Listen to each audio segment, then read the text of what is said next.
Good evening दोस्तों। Victoria इसमें आपका फिर से स्वागत है। तो आज हम आपके सामने में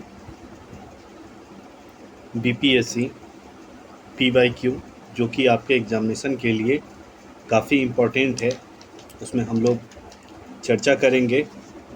जितने भी सारे इम्पोर्टेंट प्रीवियस ईयर के क्वेश्चंस हैं उन सभी को हम लोग इस सेशन में कवर करते हुए चलेंगे। सबसे पहले हमारा जो कोशिश रहेगा वो प्रॉपर फॉर्मेट में हम लोग चलें, और जो सिलेबस है बीपीएससी का, ख़ास तौर से हिस्ट्री का, हिस्ट्री में आता है सबसे पहले आपका आता है एंशिएंट, पहला सेक्शन है। सेकंड आएगा हमारा मेडाइवल पीरियड, और थर्ड है हमारा मॉडर्न। इन तीनों सेक्शनों में आप देखिएगा कुछ बिहार स्पेसिफिक भी हैं, तो और नेशनल तो हम लोगों को पढ़ना ही है, ठीक है, बिहार और राष्ट्रीय स्तर पर। तो ये हमारा रहेगा बीपीएससी का सिलेबस, और जिसमें एंशिएंट, मेडाइवल, मॉडर्न, ये तीनों सेक्शन रहेंगे। और 2023 तक यानी कि 69th बीपीएससी में भी जो प्रश्न आए हैं उन प्रश्नों को भी इसमें कवर किया जाएगा। तो आप लोग कंटिन्यूअसली इस पे बने रहें, और एग्ज़ामिनेशन अगर क्वालिफाई करना है आपको तो पीवाईक्यू जुबान पर होना चाहिए।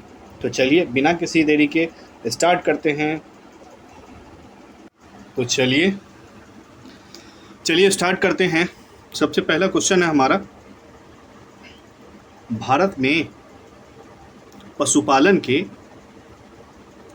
एवं कृषि के प्राचीनतम साक्ष्य प्राप्त हुए। इसमें पहला ऑप्शन है अंजीरा से, दूसरा ऑप्शन है दम्ब सदात से, तीसरा ऑप्शन है किली-गुल मोहम्मद से, चौथा ऑप्शन है मेहरगढ़, और पांचवा ऑप्शन है उपयुक्त में से एक से अधिक। आप लोग कमेंट सेक्शन में इसका आंसर बताएं, ठीक है।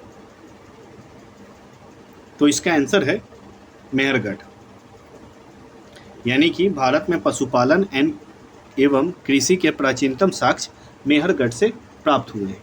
मेहरगढ़ कहाँ है? तो मेहरगढ़ है पाकिस्तान में, ये है पाकिस्तान में। हालांकि अभी जो है भारतीय उपमहाद्वीप में सबसे प्राचीनतम साक्ष्य, जो प्राचीनतम साक्ष्य है वह उत्तर प्रदेश के लहुरा देव से, लहुरा देव से प्राचीनतम कृषि के साक्ष्य प्राप्त हुए हैं। प्रारंभ में मेहरगढ़ को माना जाता था, ठीक है। लहुरा देव की जो अवधि है वह है तकरीबन 9000 ईसा पूर्व से 7000 ईसा पूर्व तक। हालांकि देखिएगा अगर आप, तो जो मेहरगढ़ था, मेहरगढ़ का 7000 से 5500 ईसा पूर्व तक था। और ये जो मेहरगढ़ से जो साक्ष्य प्राप्त हुए हैं उनमें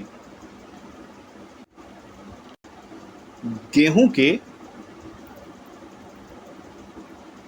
के साक्ष्य मिले। इसके अलावा अगर आप देखिए तो यहाँ 3 तरह के क्वेश्चन बन सकते हैं। अगर एग्जामिनर पूछना चाहे तो सबसे पहला क्वेश्चन अगर हो जाए कि भारत में पशुपालन एवं कृषि के नवीनतम साक्ष्यों के आधार पर जो नवीनतम सूची के आधार पर जो प्राचीनतम साक्ष्य हैं वो कौन है, तो वो हो जाएंगे लहुड़ा देव।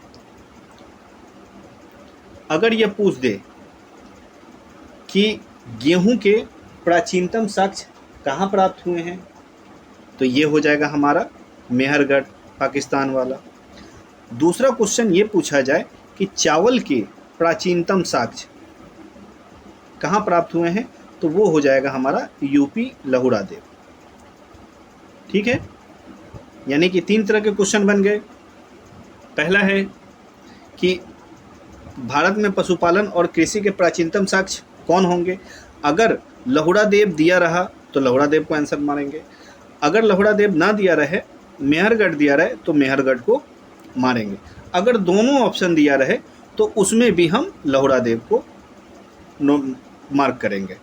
इसके अलावा दूसरा क्वेश्चन ये था कि अगर यह पूछे कि गेहूं के प्राचीनतम साक्ष्य प्राप्त हुए हैं, तो वहाँ हमारा आंसर हो जाएगा मेहरगढ़।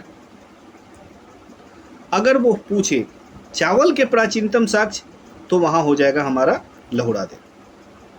ठीक है, इस तरीके से हमारा तकरीबन 5 क्वेश्चन बनता है। तो इसी तरीके से अन्य क्वेश्चन है उसका भी डिस्कशन किया जाएगा। तो चलिए आगे बढ़ते हैं। अगला क्वेश्चन है हमारा कि निम्नलिखित में से किसको कैल्कोलिथिक या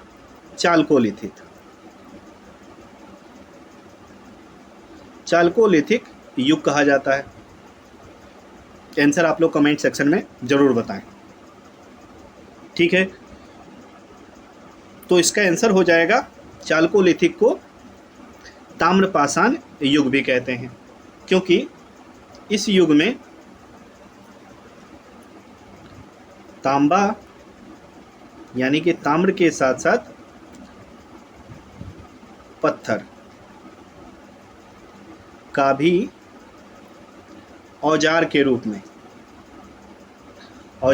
में प्रयोग होता था। आपको कमेंट सेक्शन में बताना है हड़प्पा सभ्यता को किस नाम से जानते हैं। ठीक है, चलिए आगे बढ़ते हैं। अगला क्वेश्चन है हमारा कि प्रथम मानव जीवाश्म भारत की किस नदी घाटी से प्राप्त हुआ था। इसका ऑप्शन है ए गंगा नदी, बी यमुना नदी, सी नर्मदा घाटी और डी ताप्ती घाटी। कमेंट सेक्शन में आपको बताना है कि इसका आंसर क्या होगा, ए, बी, सी या डी। तो चलिए आंसर की तरफ बढ़ते हैं। इसका आंसर होगा सी नर्मदा घाटी। यह नर्मदा घाटी कहाँ है, तो मध्य प्रदेश में, मध्य प्रदेश के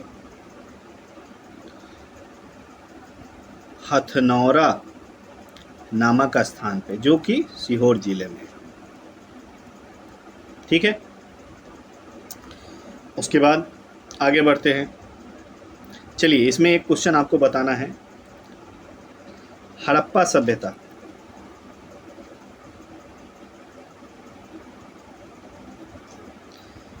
किस नदी घाटी के किनारे विकसित हुई।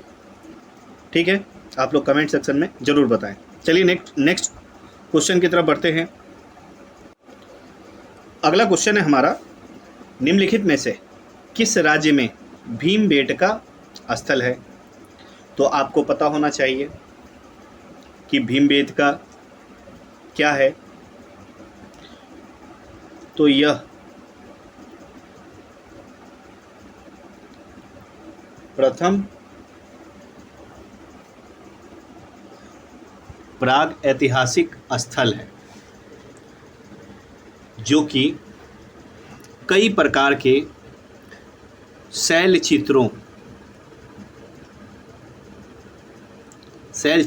यानी कि जो गुफा है या पहाड़ है उसकी दीवार पे किए गए चित्र अंकित है, जिसमें रेखा चित्र, शिकार, पशु पक्षी के चित्र मिलेंगे, युद्ध वगैरह के चित्र मिलेंगे। तो ये कहाँ स्थित है, option A Chhattisgarh, B Madhya Pradesh, C Tamil Nadu, D Punjab. इसका आंसर आप लोग कमेंट सेक्शन में दें। तो चलिए, इसका आंसर है मध्य प्रदेश। ठीक है, भीमबेटका कहाँ है? तो मध्य प्रदेश में। और भीमबेटका से हमें क्या प्राप्ति होती है? तो वो प्राग ऐतिहासिक काल के जो भी कलाकृतियाँ हैं, शैल चित्र हैं, हमें वहाँ से प्राप्त होती हैं। ठीक है, नेक्स्ट क्वेश्चन की तरफ बढ़ते हैं। अगला क्वेश्चन है हमारा मैच द फॉलोइंग का, मिलान करने वाला। ठीक है, इसमें देखिए, एक तरफ कह रहा है नवपाषाण कालीन स्थल और दूसरा है उस स्थलों के नाम। तो आप देखिएगा, ये उतनूर, उतनूर कहाँ है? तो उतनूर है हमारा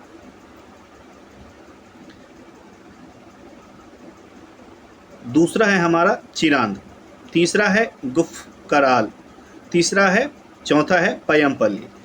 और स्थलों के नाम हैं, एक तरफ है तमिलनाडु, कश्मीर, तेलंगाना, बिहार। तो आप लोग कमेंट सेक्शन में बताइए कि इसका आंसर क्या होगा, ए, बी, सी और डी। तो चलिए आंसर की तरफ बढ़ते हैं। उतनूर जो है, उतनूर कहाँ है? उतनूर तेलंगाना में।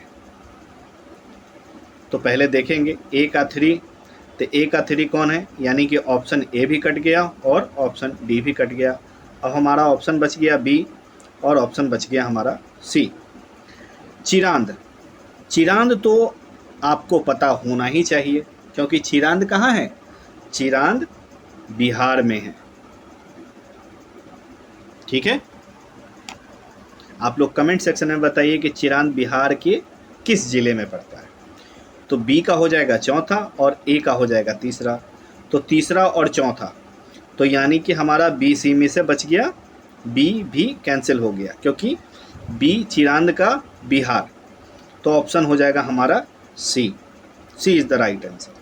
ये बीपीएससी सीडीपीओ 2005 का सवाल है, इसलिए ये एक हिंट है, क्योंकि आप देख रहे हैं कि जब से कंबाइंड कॉम्पिटिटिव एग्जामिनेशन स्टार्ट हुआ है, उसमें सीडीपीओ के जो बीपीएससी अपना जो कंडक्ट करवाती थी सिविल सर्विसेज के लिए, वो अन्य भी एग्ज़ाम हैं उनको इंक्लूड कर दिया गया है। तो आप इस तरह के क्वेश्चन भी एक्सपेक्ट कर सकते हैं। तो चलिए आगे बढ़ते हैं। नेक्स्ट क्वेश्चन है हमारा, ये भी मैच द फॉलोइंग है। ये क्वेश्चन बात कर रहा है ताम्रपाषाणिक स्थल और ताम्रपाषाण युगीन सभ्यता स्थलों की नदियाँ।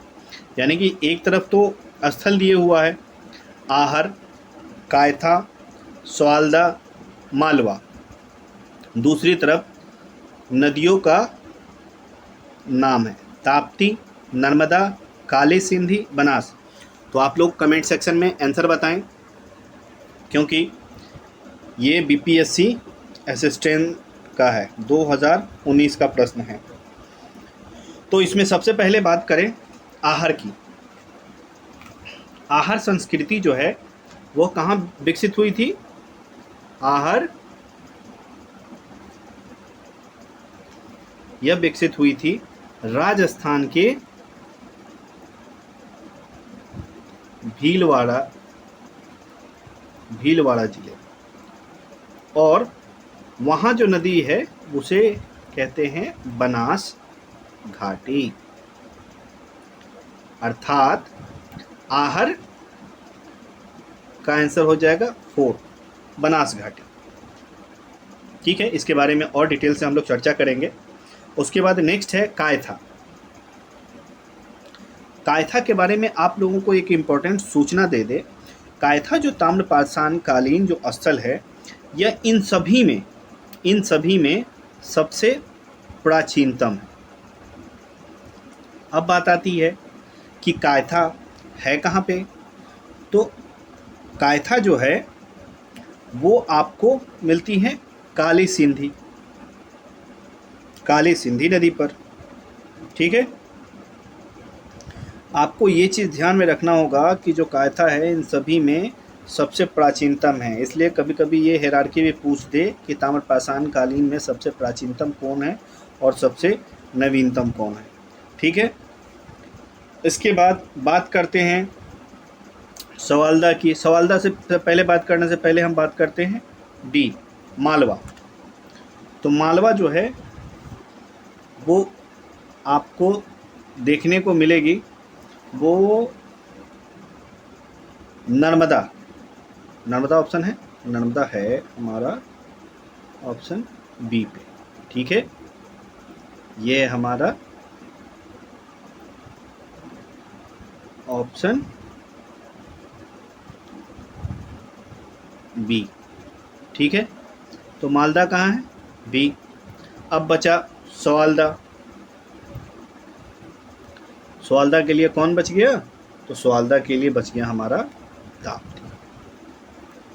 इस प्रकार आंसर हो जाएगा आहर, बनास, मालवा, हमारा हो जाएगा नर्मदा, कायथा, हमारा हो जाएगा क से कायथा, क से काली सिंध। ठीक है,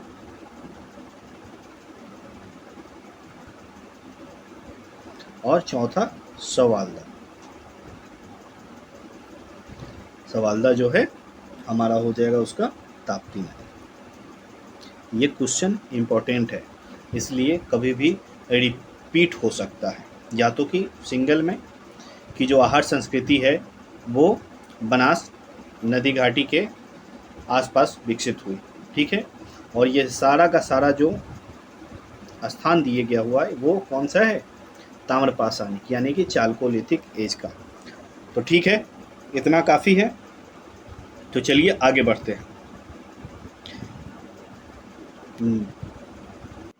तो इस प्रकार हमारा जो पाषाणकालीन जो है क्वेश्चन कंप्लीट हो चुका है हिस्ट्री का।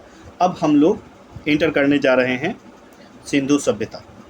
ठीक है, सिंधु सभ्यता और वहाँ की संस्कृति के बारे में हम लोग चर्चा करेंगे।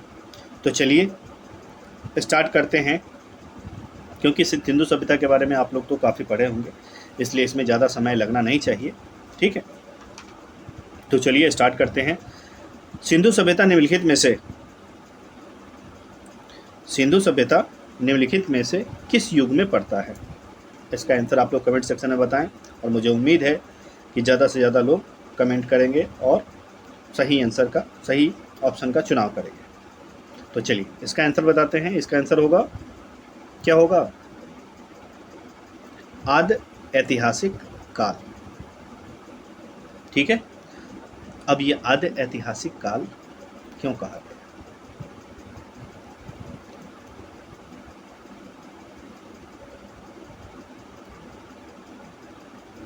एक होता है प्रागैतिहासिक, जिसका कोई लिखित साक्ष्य उपलब्ध नहीं है, सिर्फ और सिर्फ हम लोग जो भी उस स्थान पे वस्तु या पुरातात्विक जो स्रोत होती है, रहने सहने की, जो भी खान पान की जो भी सामान होती हैं, बर्तन वगैरह, या फिर वहाँ पे किसी प्रकार का आवास वगैरह, तो उस आधार पे हम लोग जो होता है कार्बन डेटिंग, यूरेनियम डेटिंग के माध्यम से हम लोग वो डिसाइड करके पता करते हैं कि वो किस काल का है, उसके अनुसार उसका कैटेगराइजेशन करते हैं। उसी प्रकार आद्य ऐतिहासिक काल में लिखे हुए साक्ष्य तो हैं, बट उन्हें अभी तक स्पष्ट रूप से पढ़ा नहीं जा सका। हालांकि अभी हाल ही की घटना है, कुछ रिसर्चर अभी भी उस पर लगे हुए हैं और बहुत हद तक उसको कोडिफाई कर लिया गया है। तीसरा आता है ऐतिहासिक काल। ऐतिहासिक काल में जो पुरातात्विक साक्ष्य के साथ साथ लिखित साक्ष्य भी, यानी कि साहित्यिक साक्ष्य भी उपलब्ध होते हैं। ठीक है, चलिए आगे बढ़ते हैं। नेक्स्ट क्वेश्चन है हमारा, अगला क्वेश्चन है हमारा, सिंधु घाटी सभ्यता की सबसे महत्वपूर्ण विशेषता क्या है। आप लोग कमेंट सेक्शन में ज़रूर बताएं। तो आपको पता होगा सिंधु घाटी सभ्यता की सबसे महत्वपूर्ण विशेषता है जो होता है प्लानिंग, नियोजन, यानी कि वहाँ की जो शहर थी वह नियोजित थे, यानी कि जो होता है नियोजित शहर विकसित किया गया था बहुत ही प्लान तरीके से।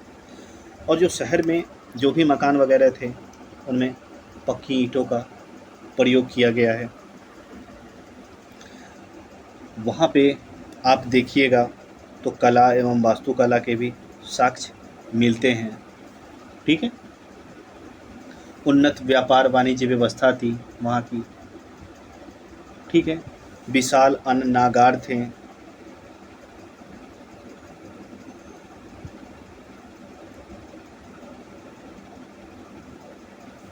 विशाल स्नानागार भी थे। ठीक है, आप देखिएगा सड़कें ग्रिड पैटर्न में थी। ठीक है, और सड़क की तरफ दरवाजे नहीं खुलते थे। इसके अलावा वो लोग पशुपालन वगैरह भी करते थे। ठीक है, ये सब कई सारी व्यवस्थाएं, मतलब जो एक विशेषताएं हैं जो सिंधु घाटी सभ्यता के बारे में पता चलती है। ठीक है, तो इस आधार पे इसका ऑप्शन हो जाएगा ई, उपयुक्त में से एक से अधिक। नेक्स्ट क्वेश्चन की तरफ बढ़ते हैं। किस शहर को मिनी हड़प्पा के नाम से जाना जाता है? तो आपको पता है कि जो मिनी हड़प्पा जाना जाता है उसे लोथल को मिनी हड़प्पा के रूप में जाना जाता है। और लोथल किस राज्य में है? तो लोथल गुजरात राज्य में है। ठीक है, आपको कमेंट सेक्शन में बताना है कि लोथल की खुदाई सबसे पहले किसने की? चलिए मैं बता ही देता हूँ, एस.आर. राव ने सबसे पहले लोथल की खुदाई की थी। ठीक है, नेक्स्ट क्वेश्चन की तरफ बढ़ते हैं। निम्नलिखित में से कौन सा एक हड़प्पा बंदरगाह? ऑप्शन है ए सिकंदरिया, बी लोथल, सी महास्थानगढ़, डी है नागपट्टनम। तो इसका आंसर हो जाएगा बी लोथल। ठीक है, नेक्स्ट क्वेश्चन की तरफ बढ़ते हैं। निम्नलिखित में से कौन सा हड़प्पा कालीन स्थल गुजरात में है? तो अभी आप लोगों ने प्रीवियस ईयर क्वेश्चन में देखा, पीछे वाले क्वेश्चन में कौन है स्थल? ये है लोथल, जो कि गुजरात में है। कालीबंगा कहाँ है? राजस्थान में। राखी गढ़ी कहाँ है? इसको आप लोग कमेंट बॉक्स में बताएं। ठीक है, चलिए बता ही देता हूँ कहाँ है, हरियाणा। ठीक है, नेक्स्ट क्वेश्चन की तरफ बढ़ते हैं। अगला क्वेश्चन है, निम्नलिखित में से कौन सा जानवर सिंधु घाटी सभ्यता के लोगों को नहीं पता था? ऑप्शन ए बैल, बी घोड़ा, सी हाथी। तो आंसर इसका क्या होगा? कौन सा जानवर सिंधु घाटी सभ्यता के लोगों को नहीं पता था? इसका आंसर हो जाएगा बी घोड़ा। घोड़े के बारे में सिंधु घाटी सभ्यता के लोगों को पता नहीं था। हालांकि अगर पूछ दिया जाए इनमें से कौन कौन किस किस के बारे में पता था, तो आप लोग जान लीजिए, बैल, गाय, भेड़, बकरी, सूअर, हाथी।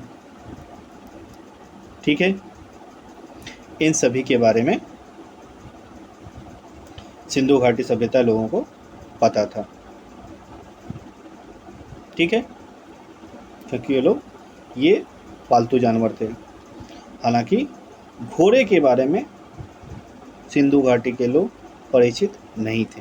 ठीक है, हालांकि एक चीज़ आपको बताते चले कि घोड़े के अस्थि पंजर को लेकर के, अस्थि पंजर मतलब उसके हड्डी वगैरह को लेकर के ऐसा माना जाता था कि गुजरात का जो सूरकोटड़ा है, ठीक है, वहाँ पर ऐसे साक्ष्य मिले, किंतु उस पर रिसर्च किया गया, अध्ययन किया गया, तो मालूम चला वो घोड़े के नहीं, वो गधे के हैं। या खच्चर के रहे होंगे। हालांकि घोड़े से वो लोग सिंधु सभ्यता के लोग परिचित नहीं थे। ठीक है, तो नेक्स्ट क्वेश्चन की तरफ बढ़ते हैं। अगला नेक्स्ट क्वेश्चन है, निम्नलिखित में से किस हड़प्पा कालीन स्थल से टेराकोटा का हल प्राप्त हुआ है? तो आपको बता दें, ऑप्शन दिया हुआ है धौलावीरा, बी बनावाली, सी कालीबंगा और डी लोथल। ठीक है, तो इसका आंसर होगा ऑप्शन ई। ठीक है, अब ई ऑप्शन है तो कहाँ कहाँ प्राप्त हुए हैं? तो प्राप्त हुए हैं, एक है बनावाली में और दूसरा है कालीबंगा में। यानी कि इन दोनों जगहों से जो टेराकोटे का मतलब मिट्टी का, तो मिट्टी के जो हल हैं वो प्राप्त हुए हैं धौलावीरा या ये बनावाली और कालीबंगा से। बनावाली कहाँ है? तो बनावाली आपको हरियाणा में है, और कालीबंगा कहाँ है? तो कालीबंगा आपको राजस्थान में है। ठीक है, नेक्स्ट क्वेश्चन की तरफ बढ़ते हैं। निम्नलिखित में से किस हड़प्पन नगर में जूते हुए खेतों के निशान मिले हैं? ऑप्शन ए है कालीबंगा, ऑप्शन बी है धौलावीरा, ऑप्शन सी है मोहनजोदड़ो और ऑप्शन डी है लोथल। ई ऑप्शन है उपयुक्त में से एक से अधिक या कोई नहीं। कमेंट सेक्शन में आप लोग आंसर बताएं। इसका आंसर होगा ऑप्शन ए कालीबंगा। यानी कि जूते हुए खेतों के साक्ष्य कहाँ मिले हैं? तो वो मिले हैं कालीबंगा में। कालीबंगा कहाँ है? राजस्थान में। ठीक है, नेक्स्ट क्वेश्चन की तरफ बढ़ते हैं। अगला क्वेश्चन है हमारा, निम्नलिखित में से कौन हड़प्पा और मोहनजोदारो के उत्खनन से संबंधित नहीं थे? यहाँ पे गौर से ध्यान देने वाली बात है, नहीं थे। आपको बता दें कि जो दयाराम सहनी थे, उन्होंने सर्वप्रथम हड़प्पा सभ्यता की खुदाई की थी। ठीक है, उसके अलावा MS वत्स, माधव स्वरूप वत्स, ये भी हड़प्पा सभ्यता के उत्खनन से जुड़े हुए थे। इसके अलावा अन्य विद्वान भी थे, जैसे Ernest Mackay, AN Ghosh, JP Joshi, KN Dixit, BA Smith. ठीक है, तो BA स्मिथ, MS वत्स, ये सभी जुड़े हुए थे। हालांकि जो BA स्मिथ थे, ये हड़प्पा सभ्यता से जुड़े हुए की उत्खनन से जुड़े हुए नहीं थे। ठीक है, हालांकि ये इतिहासकार थे, बट इनका जुड़ाव हड़प्पा या मोहनजोदारो के उत्खनन से नहीं था। ठीक है, तो इसका आंसर क्या हो जाएगा? डी। नेक्स्ट क्वेश्चन की तरफ बढ़ते हैं। तो चलिए, आज का हमारा लास्ट क्वेश्चन है कि हड़प्पा में मिट्टी के बर्तनों पर सामान्यतः किस रंग का उपयोग हुआ था? ठीक है, ऑप्शन ए है लाल, बी है नीला हरा, ऑप्शन सी है पांडु, ऑप्शन डी है नीला। तो ये क्वेश्चन मुझे लगता है बहुत आसान है। इसका आंसर आप लोग कमेंट सेक्शन में ज़रूर बताएं। आप लोगों के कमेंट का इंतज़ार रहेगा। हालांकि आज का ये जो वीडियो हमारा था वो काफ़ी थोड़ा सा लंबा खिंच गया। कोशिश करेंगे अगली बार से जो भी वीडियो डाला जाए वो थोड़ा सा उसका इंटरवल कम हो, जिससे कि आप लोग जल्दी से जल्दी रिवीजन कर सकें और PPSC के जो फॉर्म फिलअप के डेट है उससे पहले हम कोशिश करेंगे कि इसको कंप्लीट कर लिया जाए, पूरा का पूरा जो PYQ है उसको। और इसको बार बार आप लोग देखें, इस तरीके से देखें, इसमें बहुत सारे एक्स्ट्रा कंटेंट भी बताए जा रहे हैं, जिससे कि आप लोगों को इससे रिलेटेड जुड़ा हुआ प्रश्न भी अगर आए तो आप लोग उस चीज़ को सॉल्व करने में, टैकल करने में सक्षम हो सकें। तो ठीक है दोस्तों, चलते हैं। बहुत बहुत धन्यवाद आपका। प्लीज़ जाने से पहले आप लोगों से रिक्वेस्ट है कि हमारे जो इनिशिएटिव है, अगर आपको अच्छा लगता है तो प्लीज़ लाइक करें, सब्सक्राइब करें और अपने दोस्तों के साथ शेयर करें, धन्यवाद।